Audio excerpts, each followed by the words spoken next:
I've got to say, I completely read this wrong. In Star Wars Outlaws, very early on, we meet the character of Bosnok. We learn that Bosnok, who is an accountant for a local Imperial officer, was forcefully taken and sentenced to serve inside an Imperial space station, basically stuck in a secluded room. I thought initially that this was even a step further, with Bosnok actually having his head separated from his body and placed in this glass jar, Richard Nixon Futurama style, like an ultimate form of imprisonment and punishment, but not quite. Bosnok is not a random head floating in a jar of liquid. I actually thought because of the flaps he was a pike, which would match his backstory we learn a little bit about, but rather he's a Galushian. And that's just how this species is. I don't know where Galushians come from, presumably under the sea, I guess, or in some strange,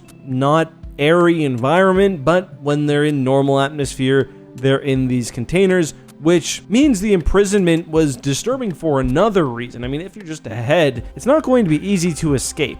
As you'll see when you play, he still proves somewhat useful. The last time we saw this species, for those wondering, by the way, was in a very musical scene from Solo, A Star Wars Story.